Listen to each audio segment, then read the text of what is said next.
Welcome back to KG and Associates, Straight Talk for Mental Health. I'm here with my associate, Janice D'Souza. So I want to jump right into this topic with you today because I've had a number of really key conversations this week, and it really made me think about doing the podcast on this today. And, I think we'll call this podcast something like less is more. And I want to put this out to our listeners because I know that, we come in contact with people in our life who can show up with passivity or passive aggression, or what we're calling now covert or overt narcissism. That whole area of narcissism continues to explode, and we're learning things almost every day about this topic. And yeah, I want to jump into this because what I'm talking to in the work that I do is this idea of having a different game plan. As you know, and for our listeners out there, we talk a lot about CBT, cognitive behavioral therapy, how to organize our thinking in a way that promotes assertiveness. And in our clinic, we talk about empowerment, right? The whole goal of getting our head together is to be empowered by speaking, deciding, or planning. But here's the deal: sometimes that doesn't work. What do you think about this topic, Janice? No, I'm really excited to do this topic as well because even with the population I work with the young adults and teens, I've had this brought up so many times where they've had such relationships with friends who they've considered as really close friends, but I'm hearing a lot of, these people are starting to drain me and I'm not feeling so good when I'm around them. But I'm still pushing, I'm still trying. And like, you're right, we'll be discussing, like, let's try these I want statements, let's find that middle ground. But now that you mention it, now that I think too, maybe there comes a point where it's all about taking that step back and recognizing when sometimes you just got to let go of certain relationships, certain boundaries. Yeah, yeah, and how to feel empowered doing that, right? Doing that. Yes, exactly. So, what I sometimes hear is we put a lot of emphasis on the power of our voice. And I don't want this podcast to take away the power of that, because that to me is still our number one, go to. Because we do deserve to let people know around us what we're feeling and what we need. And we have this technique in the dialectical work that we do when we're regulating emotions around the broken record, Hmm. right? So even when we're doing work to kind of promote better thinking or regulate our emotions, there is still an end point. Like, we don't want people to kind of keep going around in circles. Generally, what do we say, people? I'll say the same thing to the same person twice, right? But then if that gets any negative reaction back, we have to accept that that is just not going to work. The DBT people talk about the broken record. So, oh my Hmm. gosh, how many times do I say this? Because it's like, yes, I had a record player. I remember when I went to university, my parents were like moving all of my stereo equipment across the quad, getting me into residence. And it was almost like that was the biggest thing we had to move of everything, was my big stereo equipment, including the turntable. All right. And this delicate needle that had to go on the vinyl records. And Hmm. then, but that's where that comes from, that broken record, because if the record had a skip in it, or a scratch in it, it would skip, and the vinyl record would go around again and play the exact same place in Hmm. that tune, right? And then I started thinking, oh, I know, it's like, then it was the CDs, like sometimes the CDs had a skip in it. So I don't know what it is now. I think sometimes I say it's like when the internet is buffering. Like, I don't know. Yes. Where does your generation experience skips, or I don't know, where there's a repeat? Like, what would be your language for that? Honestly, like what I heard about the broken record, like I love that because I remember like even in high school, like people like when they were frustrated and like they were just going on, they'd be like, great, now I just sound like a broken record. Oh, So it is, yeah, like I've heard it too when I was in high school and like the term being used. I'm trying to think like what we could possibly like. I think the buffering thing, maybe like when the internet is down or social media is down and is just buffering or like not reloading. That's a good analogy for sure as Yeah, well, pretty yeah, much. yeah, because you're kind of on hold. Yeah, that's Yeah. so interesting to me that you didn't grow up listening to vinyl records, but somehow that phrase still stayed, you know? And you knew what it meant, even though you probably Yeah. never played a vinyl record in your life. I did. Like I remember when we first spoke about it, like I knew what it like I automatically like my mind went, okay, I know what this is like Yeah, even though you'd about. never played one. Yeah. Yeah, yeah. So this idea of using that analogy, because yeah, I guess in that case your friend was saying like I'm repeating myself, and Yes. maybe they didn't, maybe they were frustrating themselves or something. But the idea that when we're triggered, you know, how do we reorganize our thinking so that we can get a message out there? And then if we don't get the result we're looking for, we will say it again. But at some point, where does it get to be too much? A lot of literature is coming out now about covert narcissism and how to Mhm. manage the covert narcissist in your life, where it's more subtle, their ability to manipulate from a softer place that is masking the narcissism underneath and otherwise looks like good behavior or popular behavior. But then you end up losing yourself because Yes. you've got baited into that, you know, nasty place. I also think our ideas for today could also apply to people who are dealing with people in their life who are passive aggressive. And I Hmm. suppose there's an overlap, right? Because covert Yes. narcissism and people who show up with that type of behavior are passively aggressive because there's so much going on in the background that they're not being direct about. And I remember hearing years ago that dealing with people who are passive aggressive can be the hardest people to manage, because at least when we're arguing about the real stuff, we're engaged in something that's real, you know? There's an authenticity about that. So I think this is what we're talking about today, because if we're not taking good care of ourselves, we will get sucked into Mhm. that foggy area, and we will easily start overdoing, right? Overthinking, overdoing, over talking, and we start to go in circles. Do you know what I'm talking about?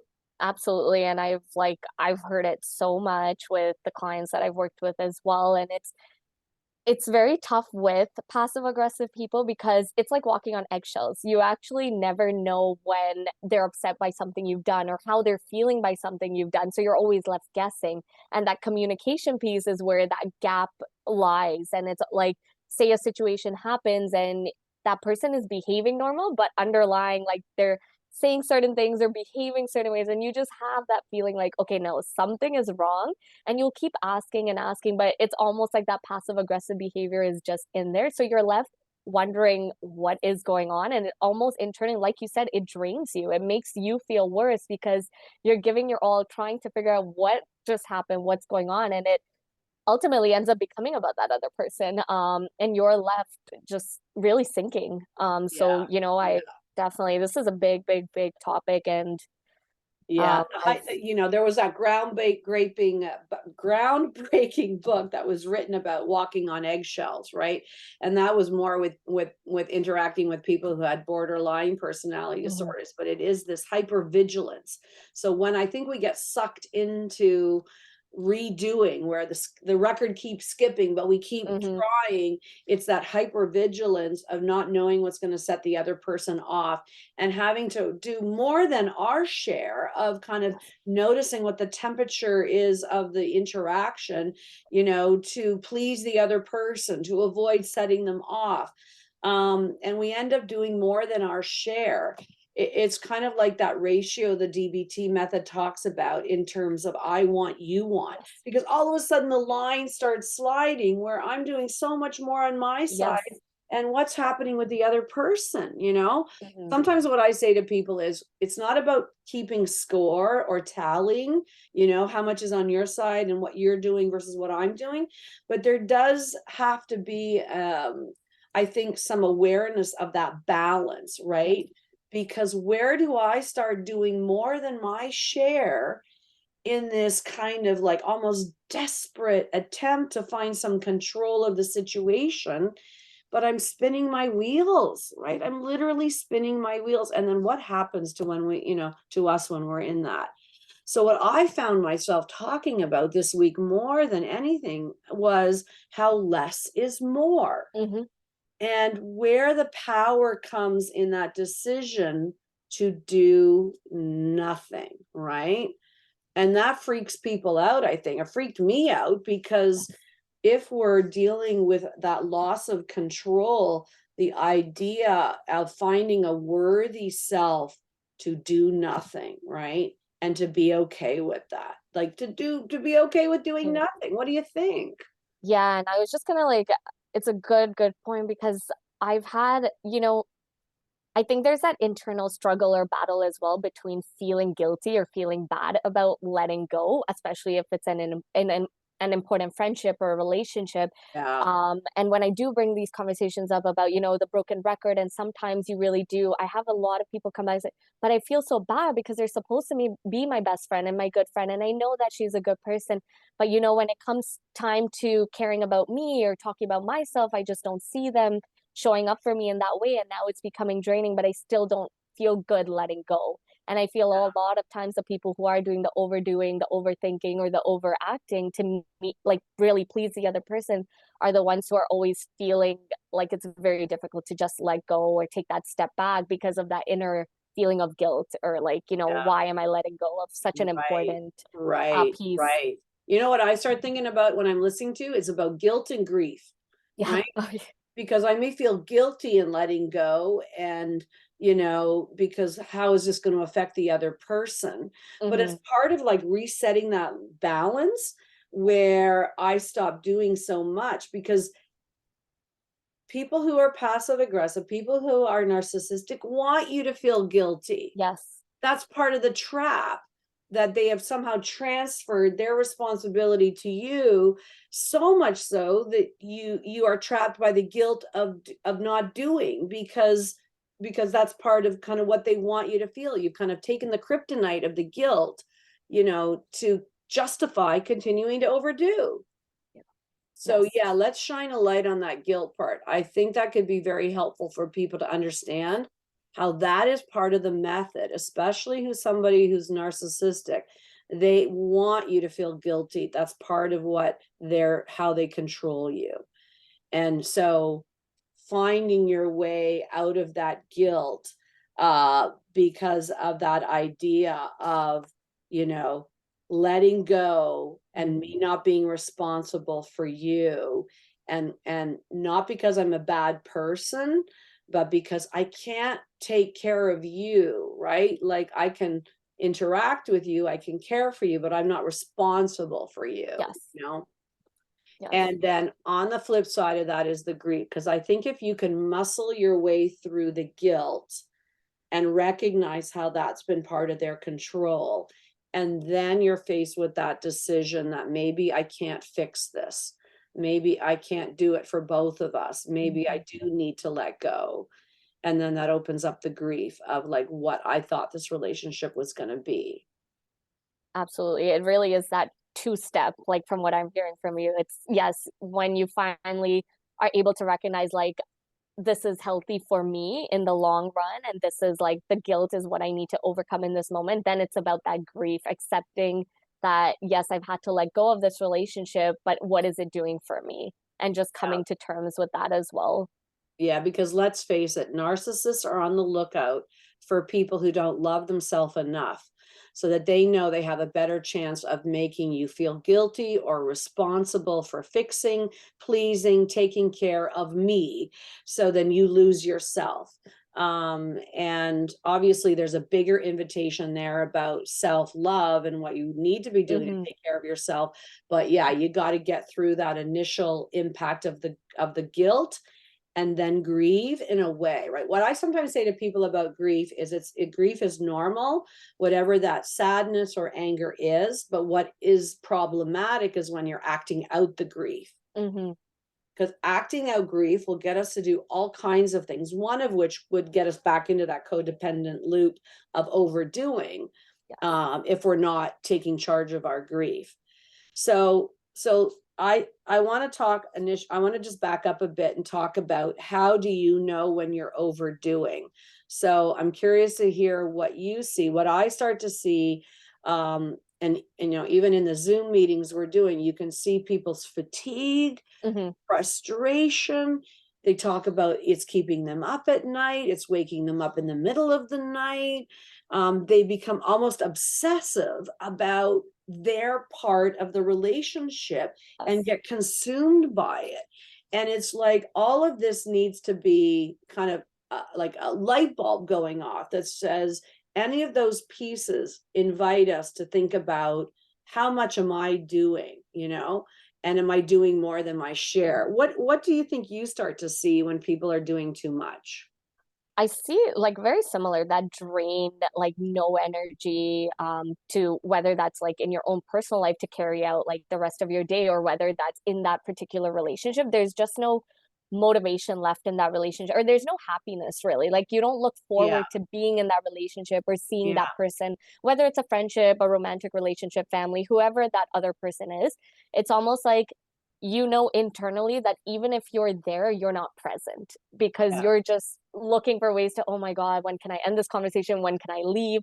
So yeah, that present moment is lacking, the energy, you're drained, even sadness a lot of times, right? Because you yeah, just feel like, I'm putting all of my energy, all of my efforts into this, but I'm not feeling good anymore about it. So yeah, that's yeah. internal sadness comes upon too. For And sure, for sure. I think it's kind of what we talk about in relationships, and this can be with a colleague, a friend, you know, your partner. It's that I and the we, right? yes. Because there has to be enough I that we still have space for ourselves, while we're also sharing the we. And when there's too much we, then it squeezes out my I. So the occupancy we give it, whether it's mentally, emotionally, socially, intellectually, sexually, all of these balances come off filter, you know. And if I'm spending more time worrying about what you're thinking versus what I'm thinking, we got a Hmm. problem, right? Yes. So it's exhausting. People change their eating habits, people change what they do socially, how they're sleeping, how they're even doing at work or school. Everything starts to Hmm. slide off, right? We lose ourselves. So I want our listeners to hear about these key points, because we need to look at those questions about, at what point is this relationship, am I losing myself? It's Hmm. stealing me. I'm getting stolen, you know? Yeah. And I like sometimes I use it even like an occupancy in your building, how many units, Hmm. you know, are getting, you know, saved for this other person or this relationship. And where are the units for yourself, kind of thing. Um, so I want people who are listening to be able to almost take stock of their life. And because if they're not feeling right, we want to ask those questions of my occupancy, of my balance, of the I and we in our relationship, in my relationships. And am I distracted? Am I hyper vigilant about worrying so much about Hmm. what's setting the other person off, or how they're feeling and thinking? And how am I losing myself, right? So I want to talk about tools and techniques, because that's obviously what we're all about. One of the tools is about that self-observation and awareness. Hmm. But if you ask yourselves those questions and you come up with, yes, it's off balance. Yes, I'm losing myself. Yes, I'm worrying more about the other person than me. Oh, the other good question to ask ourselves, am I working this harder than the other person, Yes. right? Sometimes what I'll say something like, do you think the other person is sitting with somebody right now, talking about this, worrying about this, asking themselves all the questions you are? 99% of the time they'll say, no, they aren't. Yep. I know they are. I know they are. Yep. It reminds me of some of the work we do with parents of teenagers, where I often say, I think you're worrying about this more than they are. You're working this hard. So if, like, I'm more worried about this than you, and it's about you, then what is going on? Yeah. Mm. So let's talk about tools and techniques beyond that awareness, because we want people to be in a place where they reclaim themselves and reclaim their life, right? And if my verbal communication is not going to reset the balance, then what else am I going to do? And it is in this quietness, it is in the power of the Mhm. quietness, where I am not quiet because I'm weak. I'm not quiet because I'm confused or isolated or not knowing. It is in the choice, right? The choice of the quietness. What do you think about that idea? I feel like the empowerment lies in that, that having that choice, you're choosing to take that step back and quietly and strongly take that step back. And I, even speaking from my own experience, I've done that before. And there is an empowerment in that. It's almost like, even though you're not sure of like, you feel like you're losing a bit of that control because you're not having that back and forth, or you're not taking control of the relationship or the situation, but really you actually are in control because you're now choosing to take that step back silently and choosing what is healthy for you in those moments. And I really like that piece on like, once you've checked in with your own feelings, you have that self-awareness and you recognize, yes, it's time to take that step back. Those are all choices that we're making for ourselves. So the power really does lie in that. Exactly. So you're raising the other paradox, because one paradox is less is more. The other paradox is I give up control to find control. Yes. So this idea of understanding that if I don't speak into this, it may look like I'm giving you the Hmm. control, but actually I'm taking the Yes. control of that purposeful decision to not fix this. Yeah, that's like, at least that's how I felt in those situations. So I definitely see that like control and the power back with that person. Yeah, because it sounds like when whatever you stopped yourself from doing, you felt more in control. Yeah, and I know for me, like, I'm really trying to practice this because I'm, as you know, I'm big on talking and communicating, and I don't wanna just, like, teach our clients what we do. I always wanna test them on on myself, on in my own life as well. So when this has happened for me recently, I find that I grow, right? I grow emotionally when I stop trying so hard, and I have to tolerate, and I think for our listeners as well, we tolerate the ambiguity, we tolerate the uncertainty, we tolerate, just that unfinished piece, and we finish it a different way. And the power that comes from that. I remember reading years ago that the highest emotionally intelligent skill is ambiguity, where it isn't black and white, start or finished, that we just sit in the stillness of the unknown and the power that comes from that, because we're not reacting to it. And I think for somebody who's been on the receiving end of a narcissist, this is that ability to reclaim ourselves by accepting that it won't go the way we wanted or needed, but we have to stop working it harder than the other person. What do you think? It's Yeah, like, absolutely. Like, I just like, I can resonate so well with everything you've shared. Like, and every like this whole conversation, I think it's gonna be really helpful for those listeners out there. yeah. Because I find, sorry, go ahead. Yeah, I think on the outside, it would look like we're not doing anything, that we've given up or we're Yes. defeated, but actually the internal dialogue is Hmm. different. So this goes right back to how important our mindset is. Because on the outside, you'd be like, well, where's Janice going? Why isn't she saying anything? And is she given up? And is she given up on herself? Or, she doesn't know what to say. Yeah. But that's their mindset. Kind of like let it be their mindset. Hmm. Because in my mind, I know exactly what I'm Yes. doing. And I am choosing not to say or do anything else. Yeah, I find that this specifically is such a hard skill to practice, and it doesn't come easily. Like, it's so important to have that, to understand your own mindset, like you said, understanding our own mindsets, understanding where we are, because you're right, a lot of times the other person or people around us are probably thinking exactly that. Like, oh, this person's weak, or like they have nothing left to say, That's right. Yeah. they don't have a point to make, there's just nothing for them. But internally, it's like you feel great because you have that control over your own mindset and you know where you're headed and what this has done for you. Yeah. And then sometimes we just have to make those hard choices. That does open up the grief. Now we have to manage Yeah. the emotional impact of the lost relationship. Hmm. But that's a healthier choice than Yes. trying to fix something that can't be fixed if the other person isn't doing their part. Yeah. So sometimes, like we say this, right, that it gets worse before it gets better. But it's only in moving through the grief of the lost relationship that we can come out the other side, because otherwise, we're spinning our wheels to fix something. So I've written down a couple of our tools that we use for this, right? Because if we're going to pull this off from a pure cognitive perspective, we have to Hmm. stop self-criticizing. Yeah. We have to stop mind reading. And I think in these cases where people are not speaking their truth, or saying something they don't mean, or being narcissistic to us, when we lose ourselves, it comes at the well, when we're overthinking what the other person is thinking, the consequences that we lose Hmm. ourselves.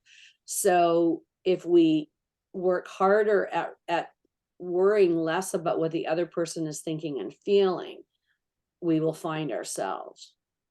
And it's in breaking that in a pure cognitive level that we recognize how much we're thinking about the other person.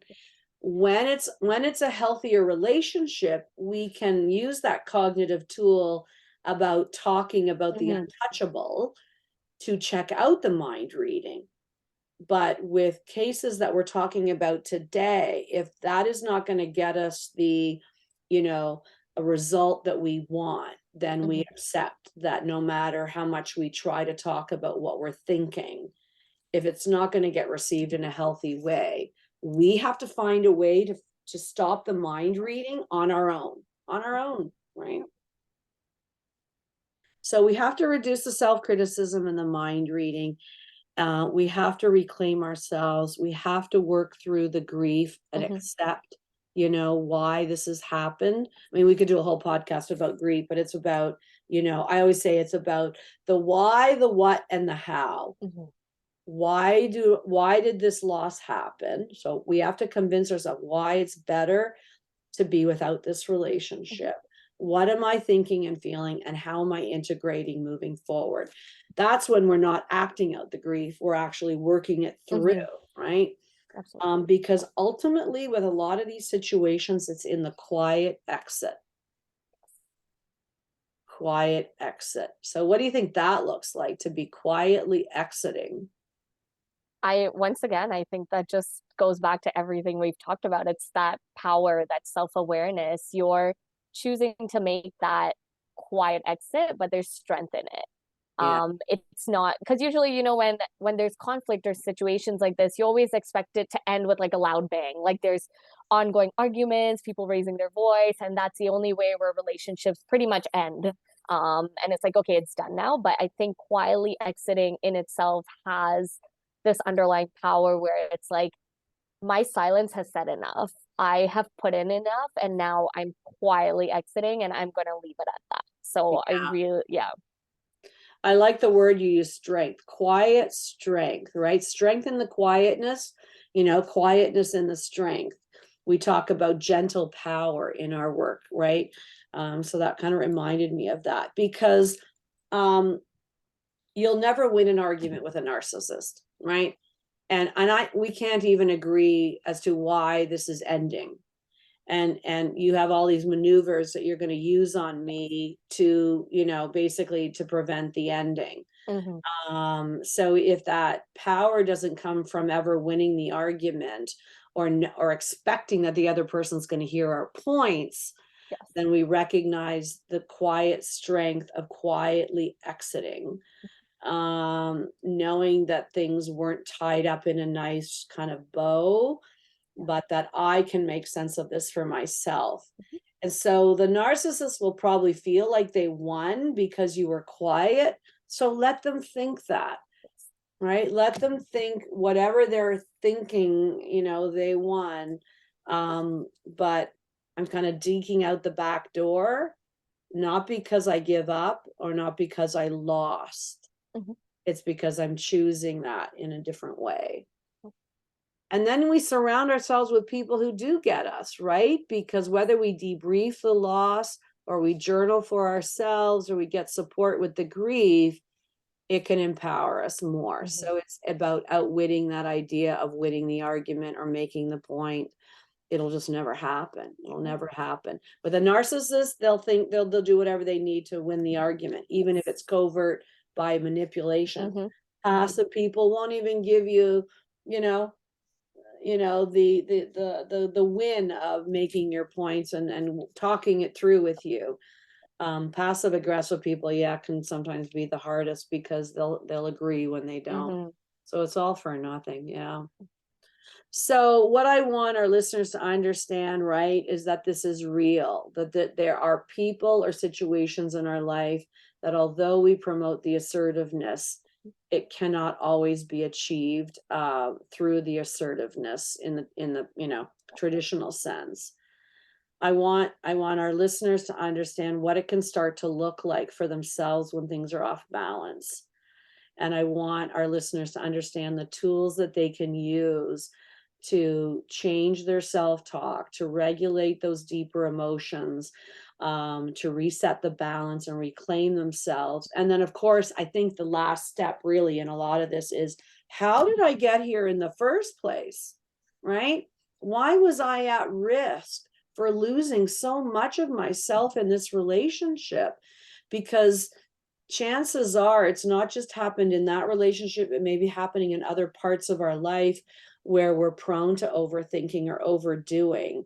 And ultimately, what do I need? What's that deep dive for Mhm. me in terms of like looking at my own life and what put me at risk in the first place? What do you understand what I'm saying about that? Or Yeah, no, I completely agree, and I do. I think, that it is that piece of questioning, like, where do we see ourselves and where do we see ourselves going? Are we putting, like, by being in certain situations or remaining in that, are we, like you said, are we putting ourselves more at risk yeah, for our future? And I think when you do recognize this piece about ourselves and we're able to recognize, like, okay, this is where I need to take that step back or quietly make that exit, it sets us up for future relationships and future friendships as well, right? Because you're able to recognize a lot more, where is my tolerance? Where does my power yeah, lie in this? How much do I kind of push in this relationship, and make those kind of, like, keep trying, and where yeah, do I take that step back? So it's all that growth, like it's all growth and learning. Like you right. said too, in your own experience, it's that growth each time, That's where you're right. able to have that self-awareness piece. Exactly, because 9 times out of 10, this is not the first time I lost myself. And whether growing up, people neglected me or abandoned me or Mhm. criticized me, all different ways we lose our boundaries growing up, or, within our families, with our friendships. Where did this happen? What we call the original incident. What was the Yes. original incident that changed my core belief about myself in such a way that I too easily lost myself in this Mhm. relationship? So we peel back that layer, right, Yes. to help people kind of get to the core wound, and ultimately that's Yes. that's where the freedom is. Great. Well, I hope that was helpful for people who are listening to this podcast. And of course, you can reach out to KG and Associates if you find yourself at any of these stages and want that extra support. You can reach me directly at karenrsw@yahoo.ca, or my direct line at 647-985-0633. And for you, Janice, how can people reach you? Yep, you can reach me by email as well at j6dsouza@gmail.com, or my direct line, which is 416-316-7686. Great. Thanks for joining us today, Janice, and good luck to the listeners out there who are needing to find their way through some of these more complicated relationships. Take care.